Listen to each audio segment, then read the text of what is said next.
Welcome back to Inside the Leeway, stories from West Campus, where we will be sharing memories and stories from the old West Campus building that was part of Pekin Community High School in Pekin, Illinois, until it was torn down and replaced by a Dollar General.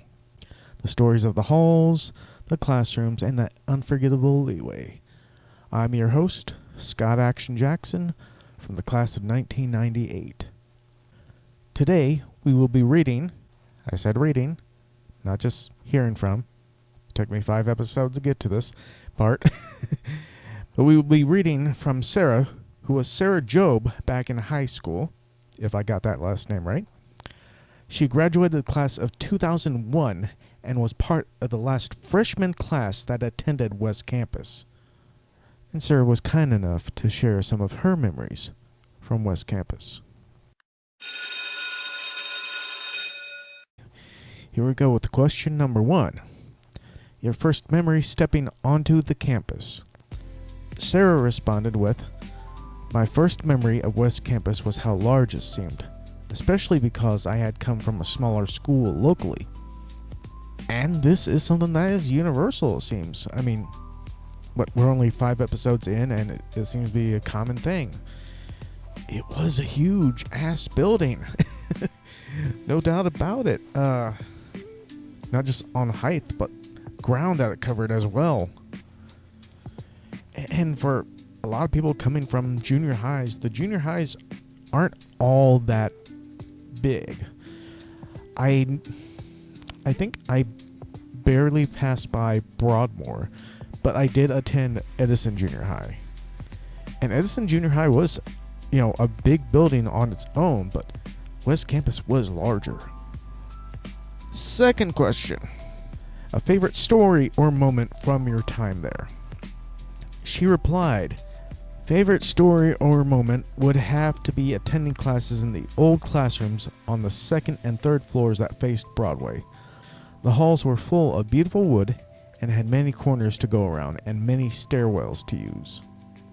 The classrooms had old chalkboards and windows that were open as we didn't have air conditioning in the building. Oh boy, where do I start with this one? I mean, you're talking about the main part building itself. And like she said, wrote down the part that faced Broadway. And I remember having, I think, a few classes on that side. And yeah, it had beautiful wood flooring. It had the stairwells. It was all great, and it was kind of old style with the old chalkboards, and yeah, it didn't have any air conditioning at all. I'd say the only place that had any remote air conditioning was maybe the gym. That was about it, the girls' gym. Third question. Who was someone at school who impacted you the most? Her response was, science and English were always my favorite subjects in school, and I would say that freshman year biology impacted my years in school. I cannot remember the teacher's name, but the classroom was first one after the leeway and faced the ice cream shop across the street, so we learned so much from that class. I also remember Mr. Neville for math on the 2nd floor of the red building. I know I had Mr. Gossmeyer on the 2nd floor of the red building for, I keep forgetting if it's actually math or algebra that I took. It probably was just math. I remember a few of those classrooms, like, just walking in from the leeway, being science classrooms, especially like biology. I think I had one biology class in there. If I had to guess, I think the teacher's name was Mr. Stone. But I think it got to at one point where we needed to dissect a frog, and that was the first time I ever attempted something like that. I can still remember the smell. Oh my god. And I don't think it was the smell of the classroom. I think it was the smell of these frogs that were prepped and readied for being dissected. So English was one of my favorite subjects back in high school. English and technically PE, physical education and gym. Of course, there was also theater I had one class of theater. Fourth question, which is a multi-part question. How often after leaving did you pass by the building? And have you passed by the area recently? How did it make you feel? Sarah replies, after leaving the building, I passed by a few times per week and at one point worked right down the street. I love sitting at the stoplight by the school and looking up at it with great memories. When it was still standing in decent shape, I wondered what it could become and how many people had passed through its halls. The last time I passed by was in 2021. The dollar store was on the grounds and all else was gone. I enjoyed my freshman year at West and really wished we could have went for more years.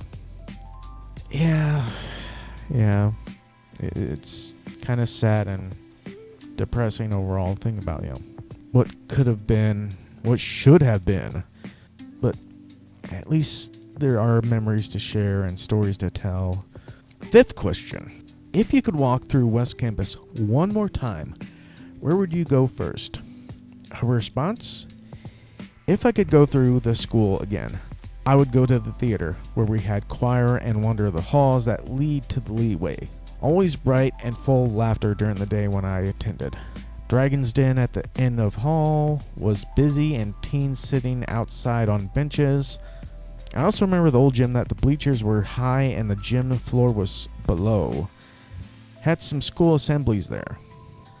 I think the theater is another thing that's going to be common with the answer to the fifth question, because it was a great theater. It had those wooden chairs, or wooden seating, I should say, for the theater, and a lot of people would want to go back and go through the Leeway. It was full of laughter. It was full of good times, some bad times. Oh, the Dragon's Den. The Dragon's Den. I think there was the one in the Leeway. For some reason, I thought there was another one on West Campus, but I can't remember. The sixth and last question, another multiple question. If a documentary was made based on the old West Campus building, would you watch it, and what would you hope it says we can learn?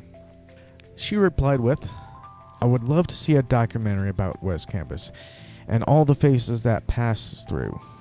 I would hope it says that we can learn that the historic building needed saving, but like many things, that just didn't happen. Again, it is incredible how a single building can hold what I'm calling the 3 L's. Many lives, many laughs, and lessons that have been learned across multiple generations. Thanks to Sarah for sharing her memories and stories with us. If you'd like to share your own West Campus memories, I'm still collecting and waiting for responses. Just reach out and message me directly or comment wherever you find this episode that you want to be heard. I'd love to hear from you. On the next episode, we will hear from Molly Kent Simpson, who will share some jogging memories from the Leeway. So thanks again for stepping back inside the Leeway with me. Until next time, let's keep her memory alive, one story at a time.